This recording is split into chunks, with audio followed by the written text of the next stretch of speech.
4 videos I uploaded in 2025 were so popular that they each went viral, getting over 100,000 views each. In chronological order, they were Why Do Blob Skins Exist?, Minecraft Fans Are Making a Movie, Modern Minecraft Would Reject Creepers, and Why We Still Remember Technoblade. Each one is more popular than the last, so let's start with the one with the least amount of views, over 130,000. That's right, this video that you've likely seen, called Why Do Blob Skins Exist?, got over 130,000 views so far. Also, fun fact, if you look up blob skin on Google, my video's there. Anyway, one of the main reasons why this was so popular was because of the thumbnail. 5 extremely popular YouTubers appeared on it, including Kolani, Dream, Canman18, Sandiction, and EasyY. But other than the actual thumbnail, I'm talking about a very big phenomenon with Minecraft skins. This is known as the blob skin trend, and instead of me yapping about it, I'll let UIT from the past to do it instead. This is a blob skin. It's a Minecraft skin that's made of about 2 to 3 colors, is not detailed at all, and is extremely recognizable as a brand. The blob skin trend started around 4 years ago, and ever since then, a lot of modern Minecraft YouTubers have been wearing blob skins. Some notable examples include Dream, Buffy, EasyY, Sandiction, Luke the Notable, and Canman18. But how did this all start? Why did blob skins get so popular? Well, believe it or not, it all starts with PewDiePie.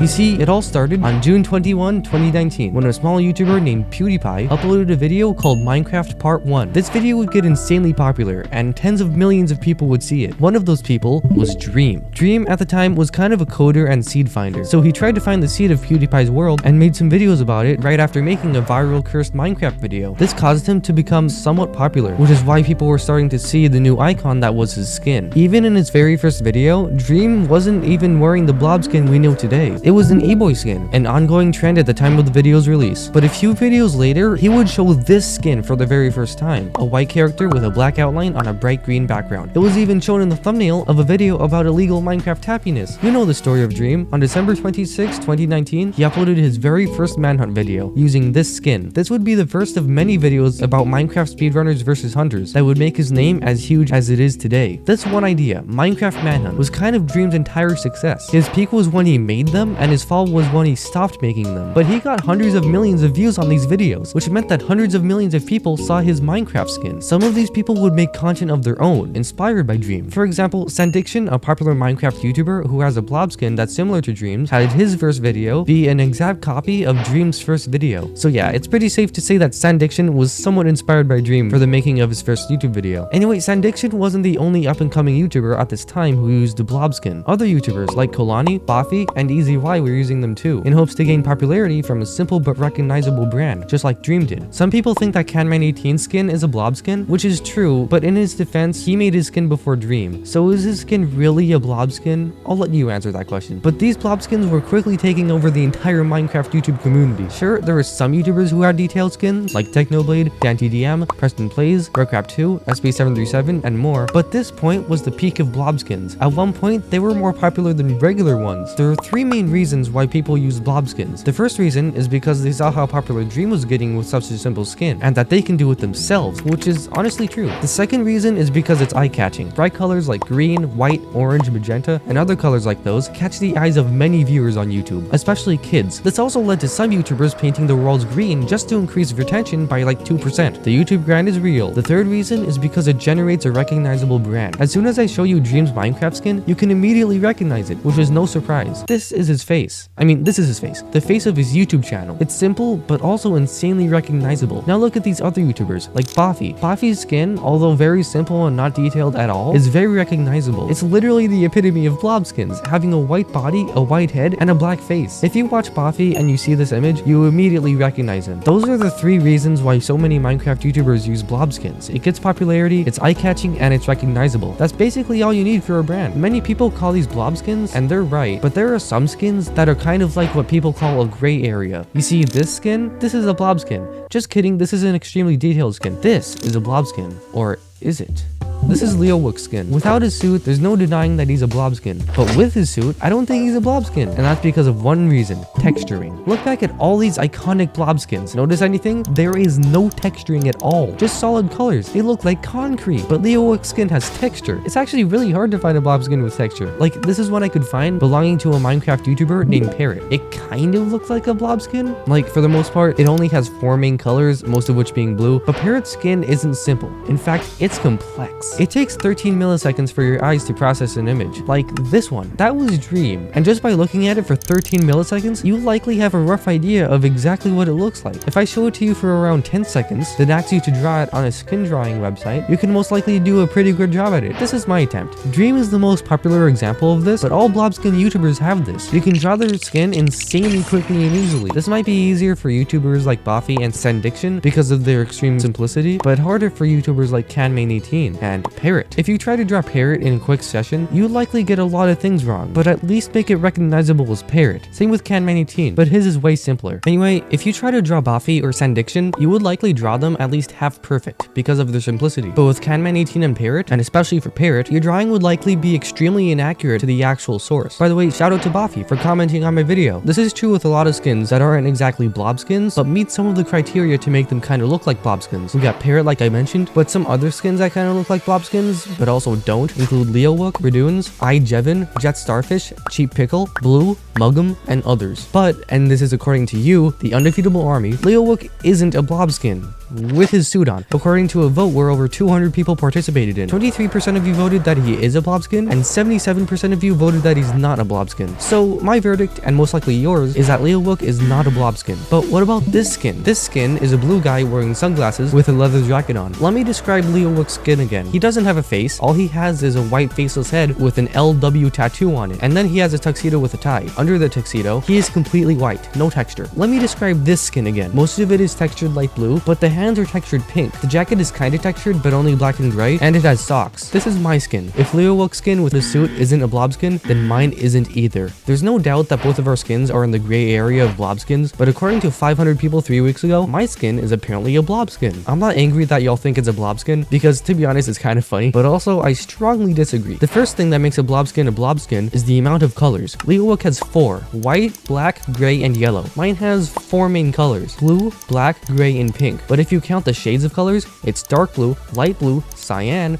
black, gray, and white. And if you count my feet, even though I'm pretty sure that no one notices them, that adds green and red. Christmas colors. Counting only full colors that people notice, both Leowook and I have the same amount. But if you count other shades and the entire skin, then I have more. Twice more, in fact. The other thing that determines a blob skin is simplicity. I tried to write this part twice, and it turns out simplicity is quite subjective, so I can't really be right or wrong about the simplicity of our Minecraft skins. Blob skins are further determined by bright and eye-catching colors. Colors I mentioned before, like green. Let's look at Leowook's skin first. Pretty much the only eye-catching color is white, because his suit is gray, and gray isn't very eye-catching. Plus, this isn't a very bright yellow. Light blue is quite eye-catching, but this is not the brightest light blue. These pink hands are definitely saturated though, and again, neither black nor gray are very eye-catching colors, so this technically means that I have more eye-catching colors in my skin than Leowook. I'm pretty sure that the final factor that determines a skin is recognizability, and as I've been saying, all blob skins are extremely recognizable, especially with their faces, and with most blob skins, the face is pretty much the only recognizable part. But the thing about recognizability is that nearly all Minecraft YouTuber skins are recognizable. Without telling you, you could probably already guess that this is Stampy, this is DanteDM, this is RecRap2, this is Phoenix SC, this is Grian, and this is Wunba. Those all are incredibly recognizable skins if you know who those people are, but they're also not blob skins. My skin, while still not being the most recognizable because I'm not that popular, it's still recognizable. Stampy's skin is literally an orange Minecraft cat, but because he used it so much on his YouTube channel, this skin is now directly associated with Stampy Cat. So besides recognizability between whether my skin is or is not a blob skin, I'd like to think it isn't, but it's somewhat opinionated, so tell me what you think in the comments. But whether you have a blob skin or not, that skin is half of what defines you as a Minecraft player, besides your gamer tag. So it really is your choice. The point is that you should use whatever skin you like most, and whichever skin fits you most. That could be a skin that has already been created that you can just search for, but it can also be a skin that you can creatively build and use for your own.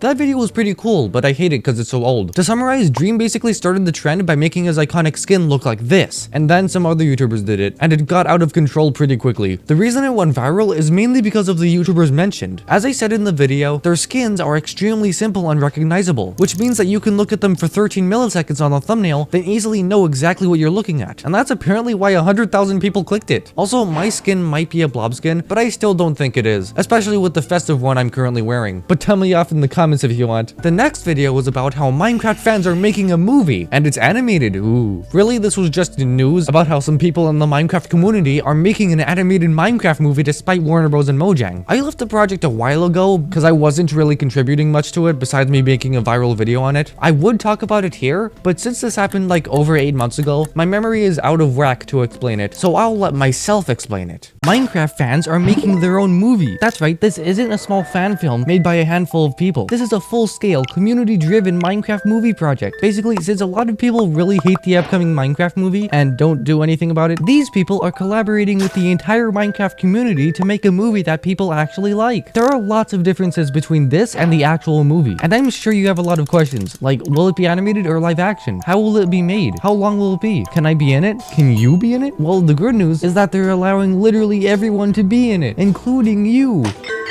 You see, the entire idea of this is that the Minecraft community makes it, and that includes you. If you're a fan of Minecraft, you can be a voice actor, a screenwriter, a storyboard artist, an animator, and more. And you don't have to do just one thing. You can be multiple of these things. Personally, I'm a voice actor and editor for this project. So, will it be animated? Well, this project is kind of like the exact opposite from a Minecraft movie. So yes, it certainly will be animated. It'll have a different plot, a different villain, different main characters. This movie isn't copying anything from the live action movie, meaning it's all original. But since it is original, how will it be made? For something of this size and this scale, of this magnitude, how the heck will this movie even be made? Well, it's a giant collaboration, and they've already shown how the entire process of the movie will be. First, they want to completely finish the script. This isn't very surprising, because if you don't finish the script first and just start animating right away, then you might accidentally animate something that's never going to be shown in the movie. So first, the script has to be 100% done. Well, maybe not 100%, but it has to be done enough so that people could start making the rest of the movie and know that what they're doing isn't useless. After the script, they want to design the characters and the other things. I think this is a necessary thing to do right after the script, because the characters can look different based on their actions. Like, for example, if Steve's eyes turn white sometime in the movie, then that can be a separate design that they make right after perfecting the script. I really hope that the characters in this movie will be Minecraft's default skins. For the actual Minecraft movie, they picked characters that aren't very Minecrafty at all. But for this project, I think they'll pick some of these default skins, plus tweaking them a little to fit with everything that's gonna happen. After designing all the characters, the sets, and the other things, their next step is to do storyboard stuff. Now, if you're like me, you didn't know what a storyboard was before subscribing. Like, is it a physical board that people write stuff on? Well, no, it isn't. Let me explain. A storyboard is something for an animated film or movie that is basically the rough draft of the entire film. There's no complex lighting or really any colors. It's kind of like a 1 FPS movie. If you look up any storyboard animations for your favorite animated movies, you'll see that they're literally just 2D, low FPS animations with like no color. But the creators of that film can use that storyboard to make actual animation, because if the storyboard is fine, then they can move on to the actual animation, but not the animation that you're probably thinking of. You see, they can't totally animate the movie right after the storyboard. They have to create animatics first. An animatic is a storyboard, but more finished and polished. While the storyboard is basically the totally muted and unfinished version, the animatic is the storyboard, but with music and voice acting, and maybe even some color. I imagine that the storyboard animations and voice acting will be done at the same time, because that way they can quickly lip sync the animation conveniently like that. So if you want to voice act for this movie, you need to quickly decide if you actually want to do that. I'm pretty sure that for this movie, you need to have a good mic to be a voice actor, and you actually have to be a good voice actor. They mostly want experienced actors, and unfortunately, experience takes a lot of time to build up. So not everyone that wants to voice act will be able to voice act for this movie, unfortunately. But that doesn't mean you can't voice act, because depending on other stuff, you can voice act for this movie. So right after the high FPS colorful animation with music and voice acting is done, they will check it all. They call this stage the look dev stage, which honestly isn't very descriptive, but it's really simple. Basically, the people who started this project, along with the people who are voice acting, animating, designing, editing, and in general producing the movie, will check the entire project, which means the entire Minecraft community will make sure that this version is good. Before going on, they want to make sure that what they made is 100% of what the community wants and what they want. But how will they even know what the community wants? Well, that's the other aspect of this giant project. And since basically the entire community is making this project, which hopefully includes you, they will have to decide what to put in based on what the community wants. Basically, every time anyone puts an idea for anything to do with the movie, then the entire community of people working on this will vote on whether this should or should not be added into the movie, which means that you can make an impact. You might think that your input is small and that your input won't make a difference, but you basically shape this entire movie. If everyone votes, including you, then you will have a say in what's going on. And yes, sometimes sometimes it won't go your way, but that's the balance of it all. If the community wants something, then that's what the community wants. I don't know how long they'll keep each vote for, possibly for a month each, but after each vote is finished, then that edition will certainly and definitely be added to the movie. It would kind of defeat the purpose of this entire thing if the creators just decide not to add something that the community wants. And since this is an indie project, that most likely won't happen. So how long will it be and when will it come out? Well, both of those answers are kind of iffy. It hasn't yet been decided whether it'll be a short 30-minute film, a medium 90-minute film, or a colossal 5-hour movie. I honestly hope that it will be at least 2 hours long. I think that's the perfect length to include most stuff to do with Minecraft in it, while also leaving the possibility for a sequel.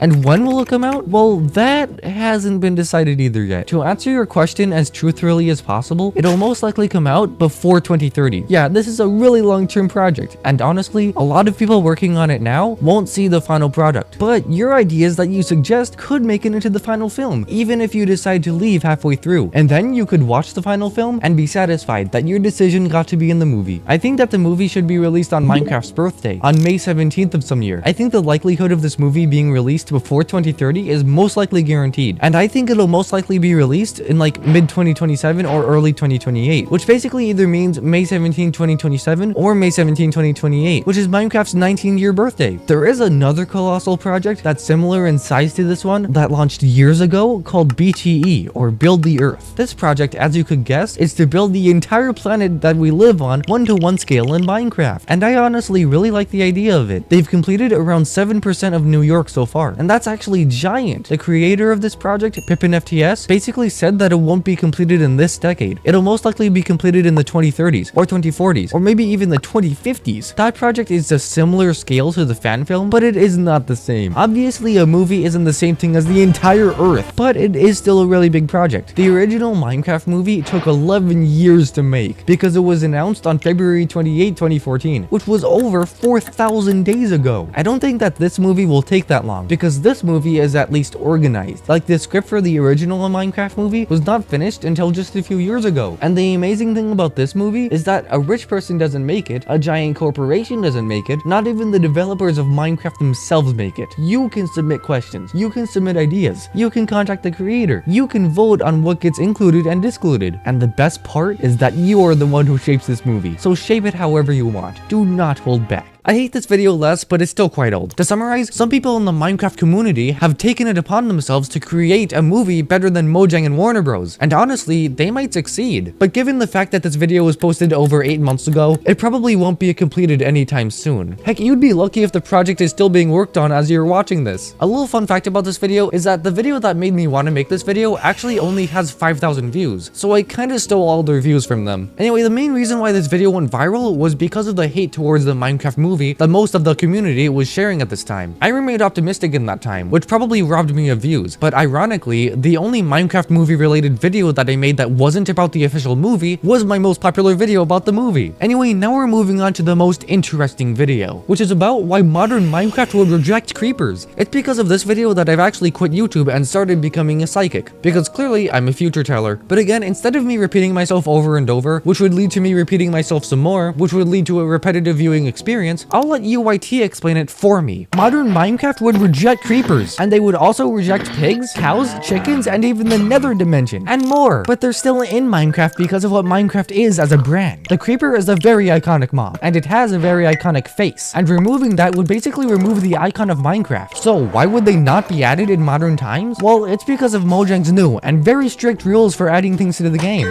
You see, creepers would be rejected today because they fail to meet both requirements for adding new things. These requirements are that the mob isn't too OP or overpowered, and that the mob is kid-friendly. Let's be honest, the creeper is way too OP. It's silent, it sneaks up on players, and it explodes. This mob would be too difficult for new modern Minecraft players to deal with. But since it's been with Minecraft long enough to literally be the logo of the franchise, it's never gonna be removed, unless Mojang gets sued for like $2.5 decillion or something. Plus, even if creepers were added in, they would be automatically removed as a patch note. You see, creepers are actually a bug that Notch accidentally made. Back when Minecraft was first being made, models were not made through apps like Blockbench, Blender, or any other 3D software. Instead, Notch would meticulously code all the models. And in early 2010, Notch wanted to add pigs to the game, so he coded the model to have a body, 4 little legs, and a head. But he accidentally got the dimensions wrong. This mistake in the code was left in because Notch thought it was good for a creepy creature. And then he came up with what to do with that creepy creature. He would make a camouflage with a bright green grass of alpha Minecraft, and he'd do this by making the texture a JPEG of the leaves texture, which is a rumor. Then he put on a wacky face that accidentally jump scared millions of kids, and he gave the creeper the genius mechanic, melee damage. Yeah, so when creepers were first added, they only exploded when you killed them. Other than that, they would simply melee you. But a few updates later, he made creepers explode like they do today, which means that Minecraft's most iconic mob was a mistake and a bug. Not gonna lie, that teaches a lot about society. Plus, since creepers give their life to end yours through an explosion, they are suicide bombers, which is a very inappropriate idea for the kid-friendly Minecraft brand. And believe it or not, if cows, pigs, chickens, sheep, rabbits, and cats were never added to Minecraft in the beginning, they wouldn't be added now. Well, they could be, but they'd be almost completely useless. Take a modern IRL Minecraft mob, the armadillo. This thing is useful for wolf armor, but when you kill it, it drops nothing. And this is on purpose. If you kill saddleless camels, they drop nothing. If you kill frogs, they drop nothing. If you kill a goat,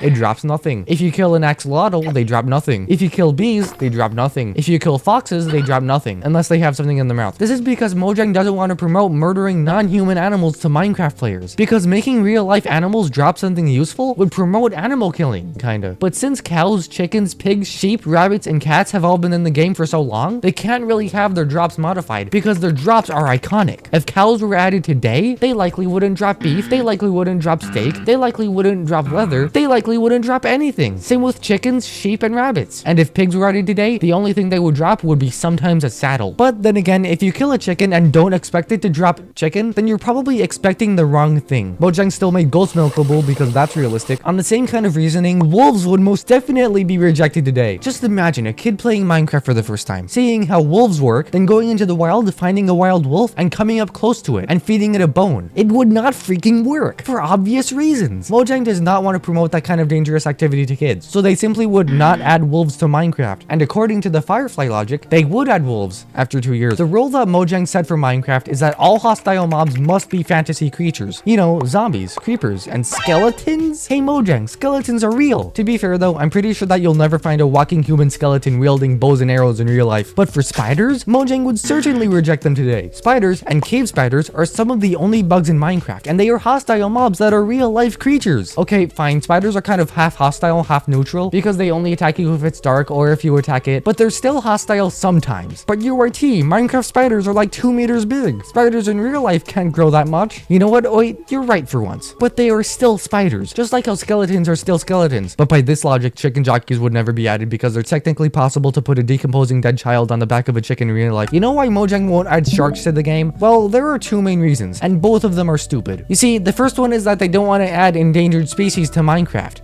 So there are less than 1,000 axolotls in the wild. They also don't want to teach kids to kill or befriend real-life sharks. Making them hostile would encourage shark hunting. Making them passive would make kids think that they're totally friendly. So just make them neutral. This is the same with dolphins. Mojang made dolphins neutral mobs, and that wasn't bad. So why not do the same with sharks? I mean, I don't really mind if sharks don't get added. I'm all about the 1.22 end update. But in my opinion, Mojang's own logic is flawed and hypocritical about a lot of things. Like the nether. The nether's literal definition is lower in position. So I could say that the grass is lower in position than me, or that the grass is nether than me. But in Minecraft, the nether is the underworld. It's literally canonically placed below the overworld. If you dig down in the overworld, you'll see bedrock, and if you dig up in the nether, you'll see the exact same bedrock. This whole theory is ruined if you glitch below the bedrock in the overworld or above the bedrock in the nether, but excluding limitations like that, the nether is lower in position than the overworld, and it might remind you a lot of heck. But don't worry, the nether isn't heck.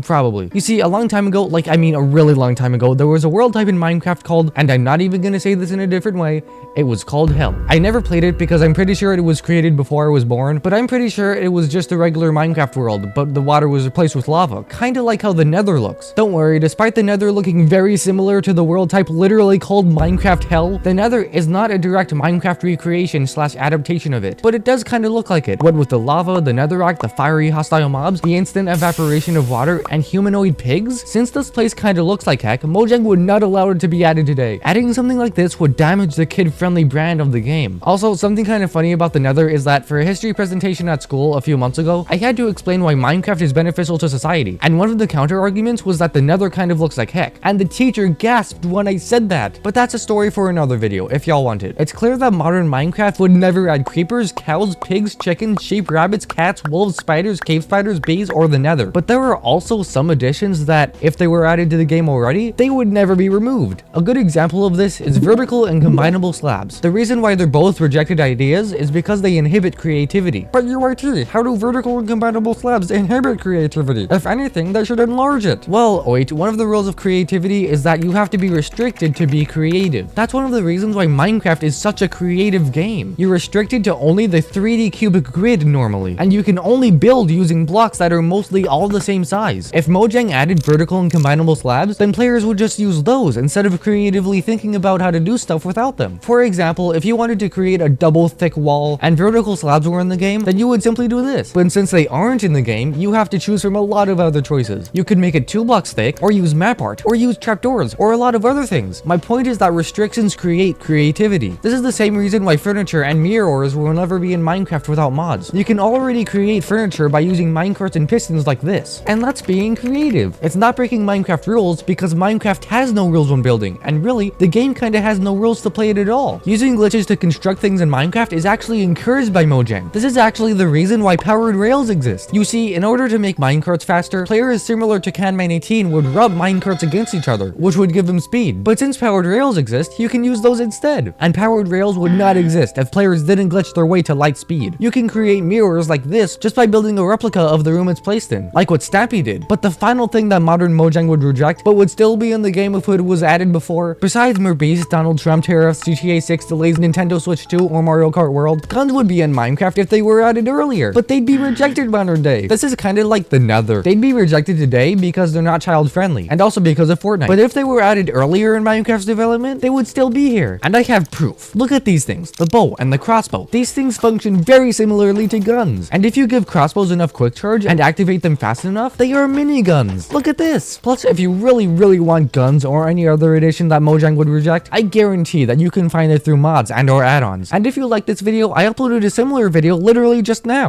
I think this video is mostly good, besides the times when I used generative AI. A few months after I made this video, Mojang publicly admitted that the creeper wouldn't be added today. Their specific reasoning was that every single thing that happens in the game must be caused by the player in some way. Every new feature does this. Phantoms only appear if the player doesn't sleep. Neutral mobs only attack the player if the player attacked them first. TNT only explodes if the player brings it into existence. But the creeper breaks all of those rules. The main reason why this video went viral was because it was a controversial opinion along with negativity bias. Generally, if an unpopular negative opinion is presented, you're more likely to click on it than an unpopular positive opinion. This is unfortunate, but it was useful for humans going through evolution, but now it just makes it so that negative YouTube videos get all the attention. Don't worry, I'll try to stay mostly positive. Speaking of staying positive, my most popular video of this entire year was when I talked about why we still remember Technoblade 3 years later. If you didn't know, Technoblade is... what the f am I talking about? Of course you know who Technoblade is. Technoblade is widely acclaimed to be the best Minecraft player who ever lived, and if you want to know why, then just click play.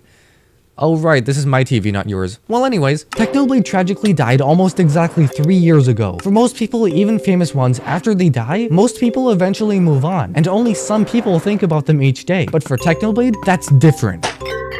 It's been over 1,000 days in real life since Techno passed, but his subreddit is still extremely active, and his dad still posts videos on both his channel and his son's channel. And it's not just Techno's community that carries his legacy. When he died, literally everyone spoke about him. His friends, MCC, MrBeast, the official Minecraft account, the then CEO of YouTube, and even Elon Musk knew about Technoblade. And it wasn't just tweets. Millions of tributes to Technoblade were uploaded to all the popular social media platforms. YouTube themselves made a video for him called Technoblade Never Dies, and he was even in a theatrical movie. That's right, one of the actors on a Minecraft movie is a Technoblade fan, so he asked the movie producers to include Technoblade as a cameo, and they actually did it. And now, Technoblade is in the exact same movie as other YouTubers like DanTDM, LD ShadowLady, Mumbo Jumbo, and Afmao. The raw scale of Technoblade fans out there is proof of how inspirational, popular, celebrated, and impactful he was. He inspired tens of millions of people to become not just Minecraft YouTubers, but content creators. There's a plethora of YouTubers today who have credited Technoblade as one of their influences. Some notable names being Radoons, Rekrap, Skeppy, and even Grian. And even YouTube's biggest creator, with over 400 million subscribers, Mr. Beast, credited Technoblade as an influence and inspiration to him. People even quote him like a character in a movie. Because of Technoblade, you've likely heard, "If you wish to defeat me, train for another 100 years. Officer, whoa, I drop-kicked that child in self-defense." But if Hypixel has taught me anything, it's that if you have a problem, the answer is slavery.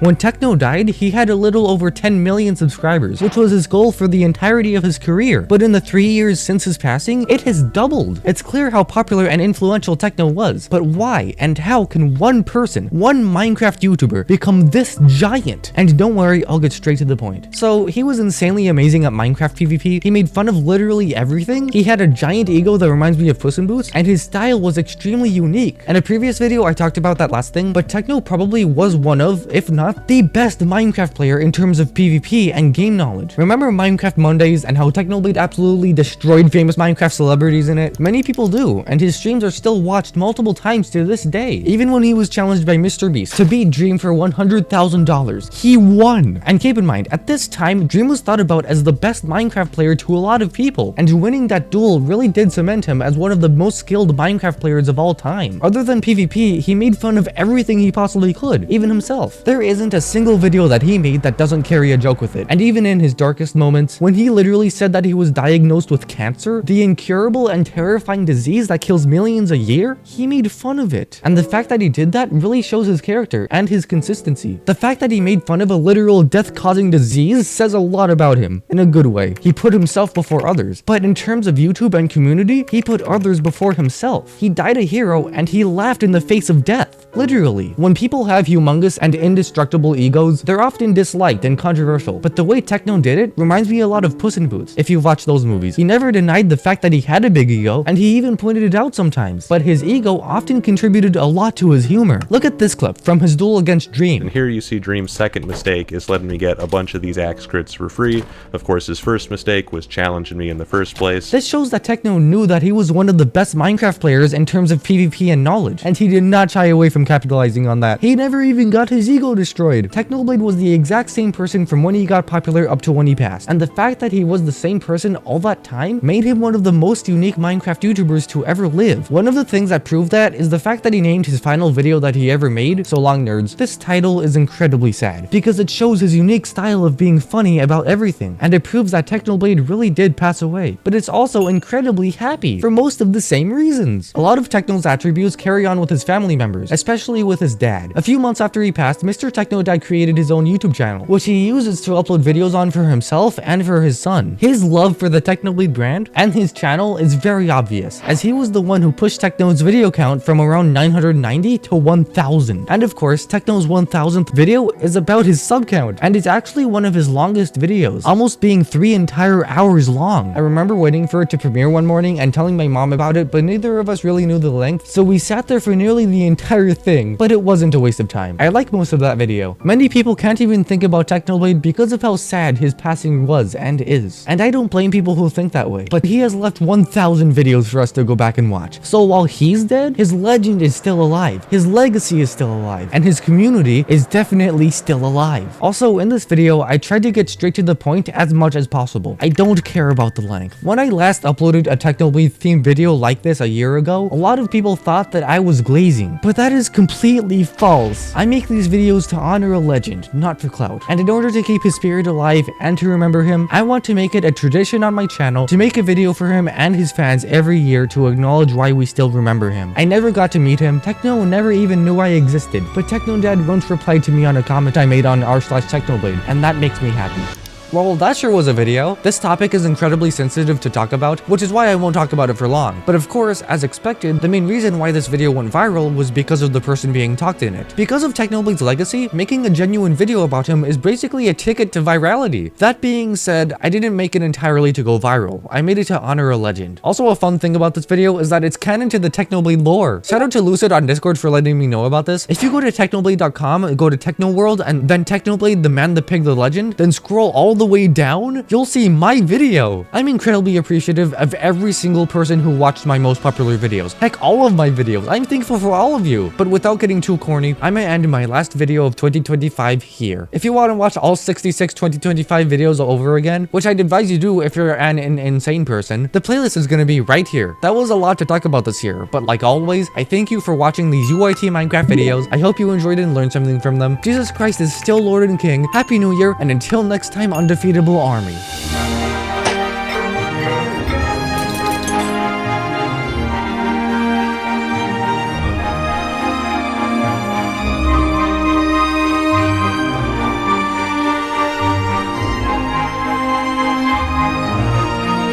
Please keep watching me in 2026.